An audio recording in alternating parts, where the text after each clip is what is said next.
So, good morning everyone. This is a report for the Module 4 Traffic Laws, Rules and Regulations. I am Janet Divignalon and I am one of the reporters of this topic. So, here is the objectives.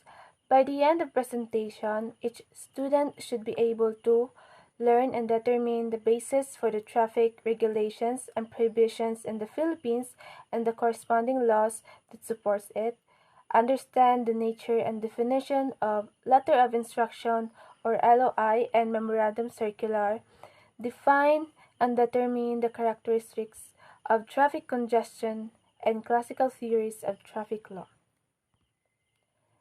Introduction. The standard movements on roads, streets, and highways are found in traffic laws, rules, and regulations. In the Philippines, the mass of traffic laws, rules, and regulations have their source in laws. Presidential decrees or PDs, executive orders or EOs, letters of instruction or LOIs, administrative orders, and implementing memoranda, and other special laws relative to traffic operation and traffic law enforcement. As a traffic law enforcer, it is essential that you should be familiar with these rules and regulations. Traffic signs, pavement markings, and other control devices are traffic law themselves. Violations of such constitute to misdemeanor or infraction of the law. Also, as criminology students, dapat pod kabalo pod ta sa mga balawd sa dalan, mostly sa atwa kay mga kabalo mo motor, mga driver o driver's license holder. So, the following are the basis for the traffic regulations and prohibitions in the country. Number 1. RA 4136. This was dated on June 20, 1964. This is the basic law regulating land transportation in the Philippines. RA 4136 remains a vital piece of legislation in the Philippines, providing the legal framework for land transportation and traffic management. It has played a crucial role in promoting road safety, ensuring order on the roads, and regulating the transportation sector. As the Philippines continues to experience rapid economic growth and urbanization, RA 4136 will continue to be a key instrument for ensuring the safety and efficiency of the country's transportation system. So, number 2, RA 6539. The act which is known as the Anti-Carnapping Act of 1972. The act preventing and penalizing carnapping. So, the purpose of this act is to prevent and penalize those persons who commit carnapping. It is a Philippine law that prohibits and penalizes carnapping or the unauthorized taking and use of motor vehicles. So we will talk about its key provisions. So the law imposes penalties on those found guilty of carnapping. The crime of carnapping is punishable by imprisonment and a fine. So if you commit carnapping, pwede ka mapriso, makamulta pa jud ka. So for the imprisonment, for 14 years and 8 months to 17 years and 4 months, with a fine of 50 to 100,000 pesos. The purpose of this act is to prevent and suppress vehicle theft, protect vehicle owners, and maintain public safety. So, kaning RA 6539, it plays a crucial role in our society in maintaining public safety and protecting vehicle owners from being carnapped.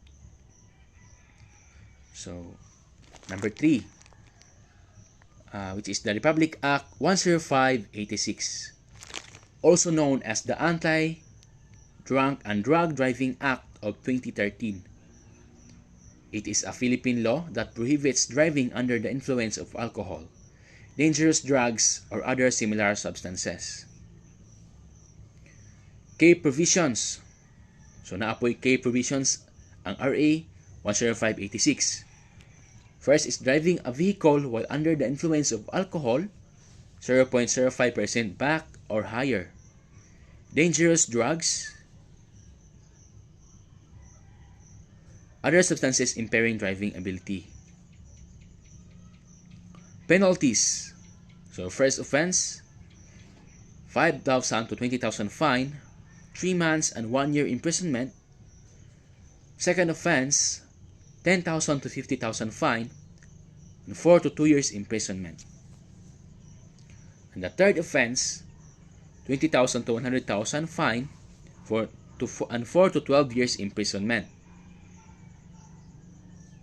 Pwede po masuspend imong license for 12 months and suspension for first offense, revocation for second or subsequent offenses. So ma-revoke na imong lisensya for if you commit second and third offenses. Sa first is masuspend. So the purpose of this act is to reduce road accidents and deaths. So usa gini siya sa mga Muslim may tabo. If you will drive under the influence of alcohol, accidents and more is deaths. Prevent harm to drivers, passengers and pedestrians. So kay na ibang mga driver nga pataka aragta drive bisag na ay mga estudyante matabok sa pedestrians. Napay mga pasahero nga masakay sa mga driver nga under the influence of alcohol, maangin po gihapon. And lastly is to promote road safety and responsible driving. So muna siya pinaka-importante. Ang safety sa usa ka tawo and responsible driving. So if you drink, don't drive. RA 8794 Act imposing penalties on overloaded motor vehicles. RA 8794 was signed into the law on June 27, 2000. The law was enacted to protect the country's roads by penalizing overloading. This law applies to all types of motor vehicles, including motorcycles, passenger cars, utility vehicle, buses, truck, and trailers. The money collected under RA 8794 is used for road maintenance, road drainage, traffic lights, and road safety device and air pollution control. RA 7924 or the MMDA Act. RA 7924 is a law that established the Metropolitan Manila Development Authority or MMDA and defined its powers and functions. The law was passed by Philippine Congress on March 1, 1995. It is also replaced MMA, which was established under Executive Order Number 392 in 1990. The law also designated Metropolitan Manila as a special development and an administrative region. MMDA is responsible for planning, coordinating, and regulating service in Metro Manila, including transport, solid waste disposal, and flood control, and public safety. So, RA 8750, Republic Act number 8750, also known as the Seatbelt Use Act of 1919, is a Philippine law that mandates the use of seatbelts for both drivers and passengers in motor vehicles. It aims to reduce the risk of injury or death during road accidents by requiring all individuals inside a moving vehicle to wear seatbelts regardless of whether they are seated in the front or rear. So, number one, the key provisions of RA 8750 include mandatory seatbelt use. So all passengers and the driver must wear seatbelts while the vehicle is in motion. And then number 2, exemptions. Certain individuals, such as those with medical conditions that prevent the use of a seatbelt, may be exempt. So that's the exemption also, just like if you have medical conditions or something that is like wounds, so it's exemption. And then number 3 is the penalties. So violations of the law must result in fines and penalties for both driver and passenger. So the law emphasizes road safety and aims to promote protection of individuals in case of accident. So in the penalties, so there must be penalties for those who violates or drive without using their seatbelts. So in that picture, the purpose of this act, so as you have seen in that photo, there's a safe, so which means that the S is the seat belts and the A is R, F4, and the E is everyone. So means that using seat belts is for the safety of everyone. So purpose of this act, an act requiring the mandatory compliance by motorists of private and public vehicles to use seatbelt devices and requiring vehicle manufacturers to install seatbelt devices in all their manufactured vehicle. So as what we have seen in that photo, seatbelts save lives.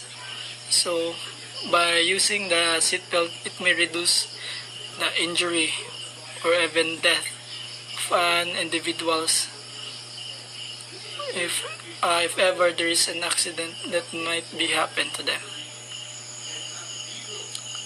So in my second topic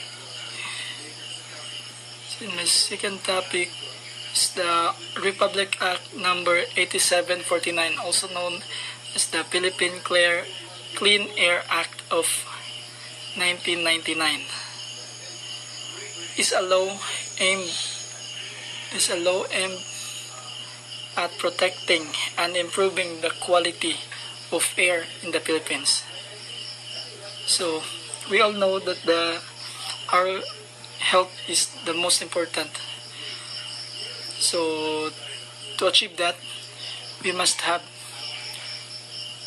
a clean air for us to have a clean and a healthy life. So it establishes policies and programs to reduce air pollution from various sources like factories, vehicles, and other industrial activities. So the law sets standards for air quality, regulates emissions, and promotes the use of cleaner technologies to protect the public health and the environment.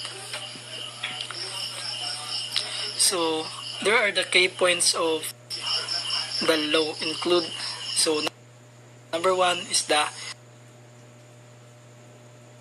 air quality management. It sets air quality standards for pollutants and requires the government to monitor air quality regularly.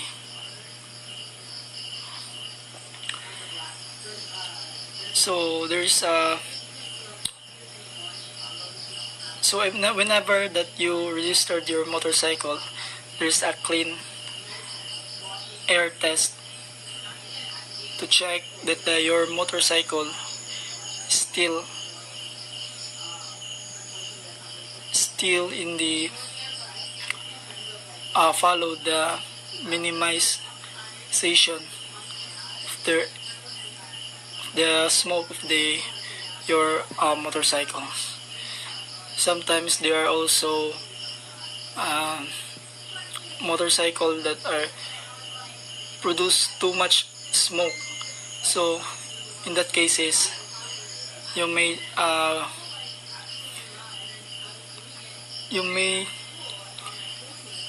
be recheck your motorcycle so that you can register your motorcycle. So number 2, vehicle emission standards. So it mandates that vehicles meet certain emissions limits to reduce pollution.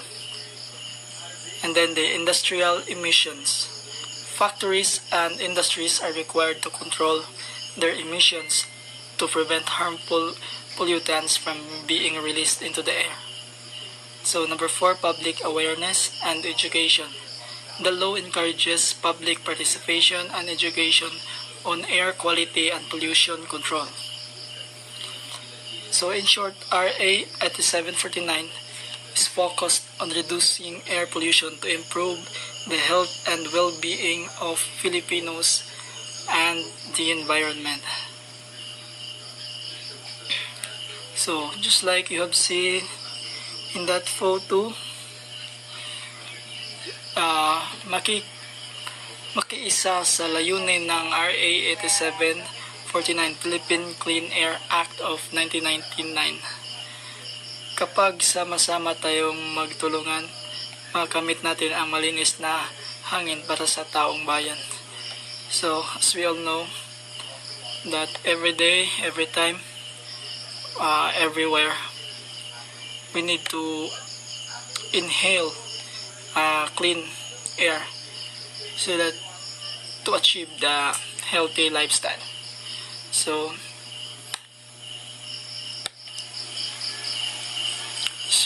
with that, we need to maintain that our motorcycle or any other transportations, or even in our home, we must maintain that our air is protected so that we achieve the healthy lives. So whenever you uses your machinery or any other just like for example, when you are using your motorcycle, you need to check that it is in good condition and doesn't produce much smoke, so that to maintain our air is clean. So that's all. By the way, I am Gerson Jr. I'm Vidad. Sorry. Number 8. RA 10913 Anti-Destructive Driving Act is a Philippine law that prohibits destructive driving, which means a law that prohibits a person who is driving a motor vehicle from holding and using mobile communication device and electronic entertainment gadget. Number 9. Republic Act Number 10054, an act mandating all motorcycle riders to wear standard protective motorcycle helmets while driving and providing penalties. Therefore, is a law being implemented by the Land Transportation Office, or LTO, in an effort to safeguard the Filipinos, particularly the motorcycle operators, drivers, and passengers at all times, through the mandatory enforcement of the use of standard protective motorcycle helmet and sets for penalties for those who may be found in violation of the law, which means any person caught not wearing the standard protective motorcycle helmet are in violation of the law and will be punished with the imposition of the following penalties. First offense, a fine of 1,500 pesos. Second offense, a fine of 3,000 pesos. Third offense, a fine of 5,000 pesos. Fourth and succeeding offenses, a fine amounting to 10,000 pesos plus the confiscation of the driver's LTO driver's license. Good day, sir. I'm Raquel Puga, American topic is about presidential degree. So the first presidential degree is number 96 relating the use of bells, sirens, horns, and etc. So this decree primarily seeks to control the use of sirens and other devices that may cause noise pollution or be misused, especially by unauthorized individuals or private vehicles. So this decree limits the use of bells, sirens, and horns to emergency vehicles such as ambulance, police cars, and fire trucks, and other government vehicles that require such of these devices. By other vehicles, it can lead to penalties. So only the government service vehicles are allowed for these devices. If any of those unauthorized individuals uses these devices, it can lead to penalties. So example of presidential decree number 96 is this one. A motor vehicle was stopped by police officers in which they noticed the driver installed a bright light in his motor vehicle that this isn't even needed in his motor vehicle since the motor vehicle has its own light. But this is a bright light, this is not a government service vehicle either, so the police officer will give a penalty to this driver for having a bright light in his motor vehicle. The second one presidential decree is number 6112, in which it's requiring compulsory insurance for all types of motor vehicles against third-party liability as an additional prerequisite for registration to the LTO. So this presidential decree requires that all motor vehicles in the Philippines must have compulsory third-party liability insurance as prerequisite for registration with the Land Transportation Office or by the LTO, in which this insurance is designed to protect third party that may be injured or damaged due to a vehicular accident caused by insured vehicle. This decree ensures that victims of accidents have access to compensation for injuries or damages caused by drivers. So this presidential decree, it says that all motor vehicles in the Philippines must have compulsory, so it means that it is important to have insurance in your vehicles as it is prescribed by the LTO to protect third party or the people or property in which caused by vehicular accident. So this decree ensures that victims of accidents have access to compensation for injuries or damages. Example picture of Presidential Decree 6112, in which, as you can see, there are two cars. The one car is pumped the other car, and the owners fill up for the insurance for compensation of the damages of the vehicle. The third presidential decree is number 1686, in which imposing a tax on every motor vehicle equipped with air conditioner. So this presidential decree 1686. So this tax aims to generate revenue for the government while regulating the population of such vehicles. It is intended as an additional tax on the comfort feature of vehicles, which was seen as luxury during the time it was imposed. The tax is leveled and will lead on vehicles that are equipped with air conditioning units. So, this decree was part of a broader effort to increase state revenue, while also managing types of vehicles, features that would be subject to additional costs. Each of these decrees played an important role in regulating various aspects of the transportation system, improving safety, insurance practices, and generating government revenue. Thank you. That's all, sir. Letter of Introduction. Number 1. LOI number 43. Providing the removal of all impediments on roads, streets, and highways, such as constructions, stalled or parked vehicles, and other movable property that obstruct free passage. This LOI abrogated city or municipal streets throughout the country. So this rules requires the removal of anything that blocks or slows down traffic on roads, streets, or highways. This includes things like construction work, car that are parked or broken down, or any other movable objects that stop vehicles from passing freely. This order cancels previous rules that allowed cities or towns to keep their streets blocked for any reason. So number 2 is LOI number 229, requiring all motor vehicles owners, users, or drivers to have their positions at all times while driving at least one pair of EWD for use when the vehicle is disabled on roads, streets, and highways, or other emergencies compelling the vehicle to be on top.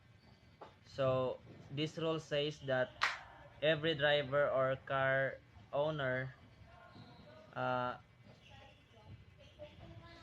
must carry at least one pair of emergency warning devices or EWD in their car at all times. So these devices are needed if the car breaks down on the road or when there's an emergency that forces the vehicle to stop. The EWDs help warn other drivers about the stopped car to prevent accidents. Good day, everyone.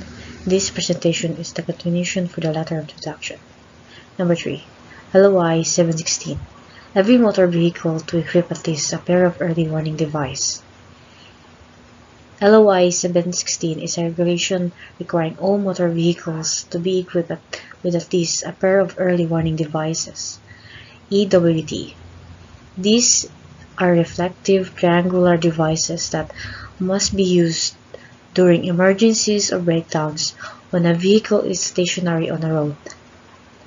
The purpose of this law is to alert oncoming drivers of the stopped vehicle, preventing accidents and ensuring the safety of both the vehicle's occupants and other road users. Proper placement of EWDs at appropriate distances behind the vehicle provides sufficient warning, especially in low visibility condition or high-speed areas. Compliance with this law promotes road safety and minimizes risk of collision. 4. LOI 112, prohibiting freight and cargo truck from using roads, highways, and bridges whose load capacity are excess of specific allowable limits. LOI 112 is a regulation that prohibits freight and cargo trucks from carrying loads beyond their specific weight limits, as stated in the Anti-Loading Law, Republic Act No. 8794. This law aims to protect public roads, highways, and bridges from damage caused by overloading, which can lead to cracks, potholes, and structural failures. Overloading also poses serious safety risks such as a brake failure, tire blowout, and vehicle instability, which can result in accident. To enforce compliance, truck operators face penalties, including a surcharge of 25% of motor vehicle users charge (MVUC) for exceeding load limits. By following this law, truck operators contribute to safer roads and help preserve infrastructure for a long-term use. Memorandum Circular Number 92020.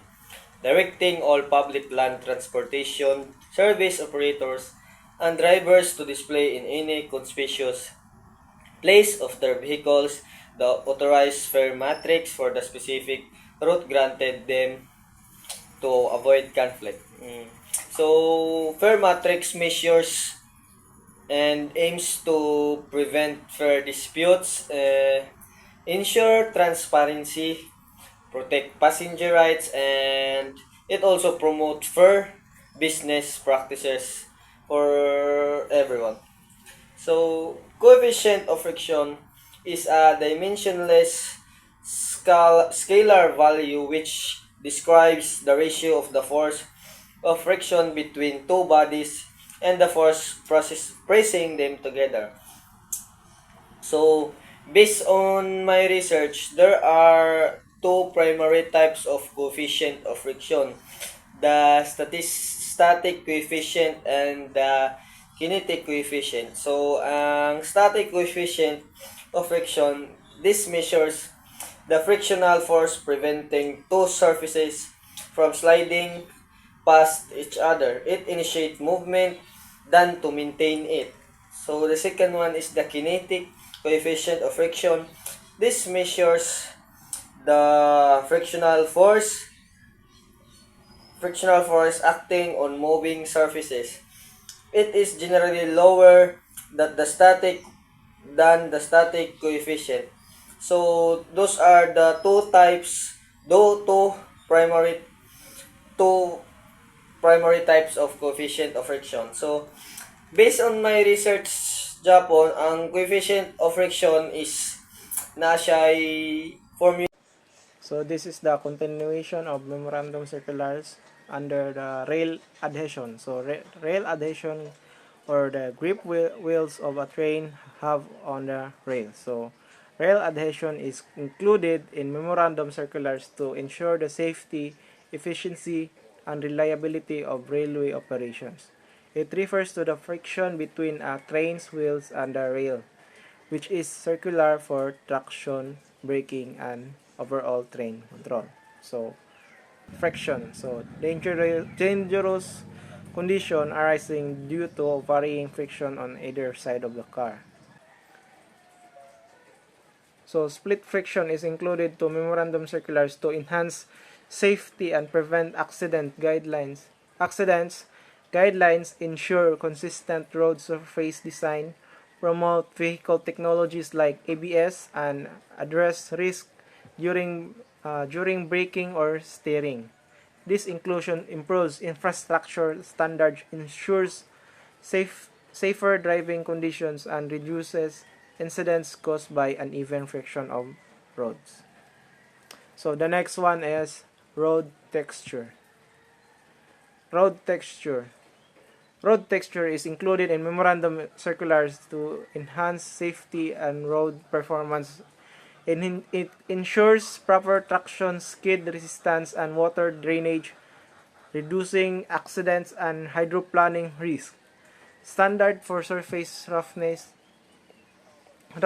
and maintenance promote vehicle control, durability, and safer driving condition, especially in challenging weather or high traffic area. Profiliograph, device used to measure pavement surface roughness.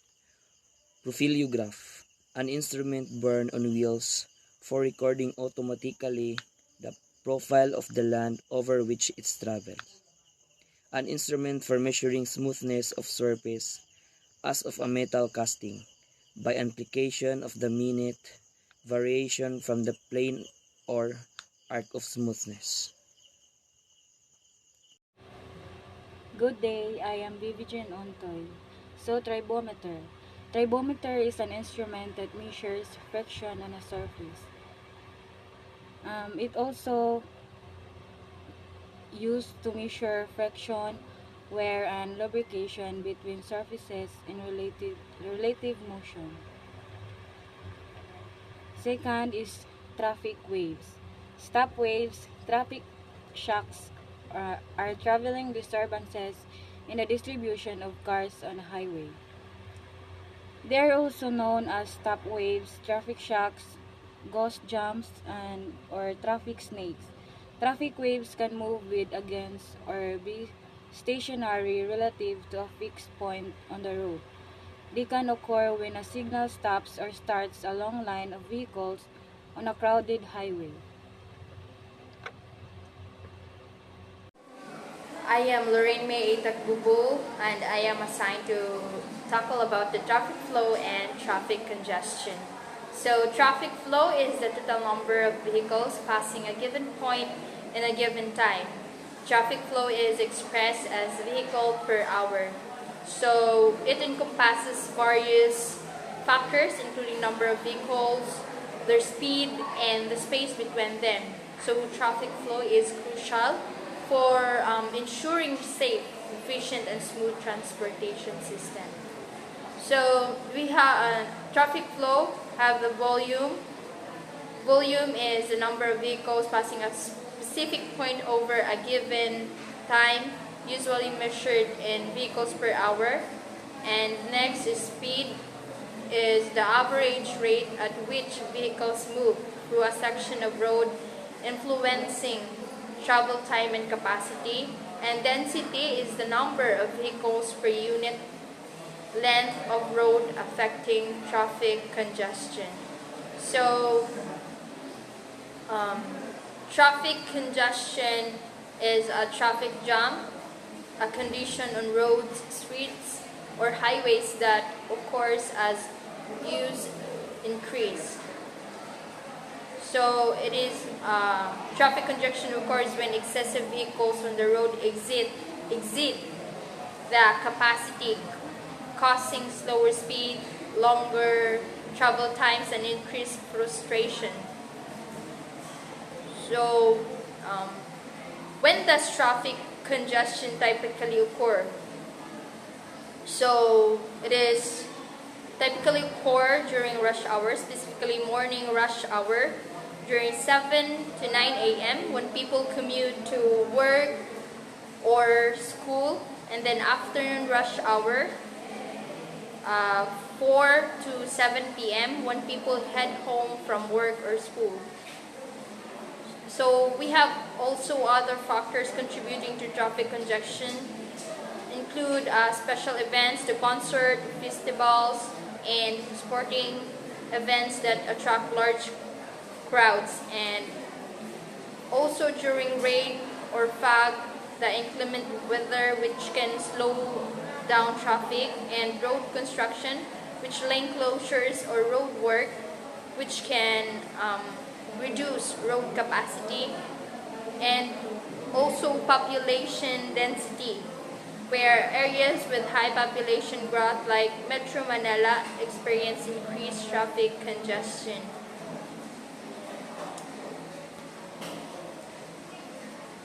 So that's all for my assigned topic, only the traffic flow and traffic congestion. Thank you. Characteristic of traffic congestion. First, slow speed of vehicles. Traffic congestion reduces the speed at which vehicles can travel due to high density of vehicles on the road. This is often caused by bottlenecks, accidents, or poor road infrastructure. Second, longer travel time. Congestion leads to delay. Vehicles are faced to stop or move slowly. Travelers need more time to cover the same distance that would typically take less time under normal traffic conditions. Third, increased vehicle queuing. Congestion often results in vehicles forming long queues at intersections, toll booths, or entry point to highway. This happens when the number of vehicles exceeds the road capacity. Good day everyone, and good day to you sir. So we are now here in the three-phase traffic theory. Three-phase traffic theory is a theory of traffic flow developed by Boris Kerner between 1996 and 2002. It focuses mainly on the explanation of the physics of traffic breakdown and resulting congested traffic on highways. So the three phase traffic theory are the free flow, wide moving jam, and synchronized flow. So as you can see the pictures below, those are the examples of the three phase traffic theory. So let us first discuss the free flow. In free flow, empirical data shows a positive correlations between the flow rate and vehicle density, and the relationship stops at the maximum free flow with a corresponding critical density. Second, the wide moving jam. It is a moving jam will be called wide if its length clearly exceeds the length of the jam fronts. The average vehicle speed within a wide maxing jams is much lower than the average speed in free flow. At the downstream fronts, the vehicle accelerates to the free flow speed, and in the upstream jam, the vehicle come from free flow or synchronized flow and must reduce their speed. So we are now in the synchronized flow. In contrast to the wide moving jams, both the flow rate and vehicle speed may vary significantly in the synchronized flow phase. The downstream part of synchronized free flow is often specially fixed, normally at a bottleneck of a certain road location. So the flow rate in this phase could remain similar to the one in the free flow, and if the vehicle speeds are sharply reduced. So pedestrian, it is a person traveling on foot, whether walking or running. You can see it in the picture number 1. So if you can see a person walking on the street, you can call them a pedestrian. On a gridlock, a traffic jam so bad that no movement is possible. As you can see in the picture number 2, you can say that there is no movement happen because of the very bad traffic. And I guess that's all. Thank you so much. Conclusion. Traffic laws, rules, and regulation play a crucial role in ensuring road safety, minimizing accidents, and maintaining order on roads and highways. In the Philippines, these laws are grounded in various Republic Acts, presidential decrees, letters of instruction, and administrative orders addressing issues such as distracted driving, drunk driving, and overloaded vehicles. Familiarity with these regulations is essential for traffic laws enforcers and road users alike to create a disciplined and efficient transportation system. Effective enforcement and public awareness are vital to the success of traffic laws. Through continuous education and strict implementation, the country can achieve safer roads and a more harmonious flow of traffic benefiting all citizens. That's all for our report. Thank you for watching. We hope this report provided valuable insights to you.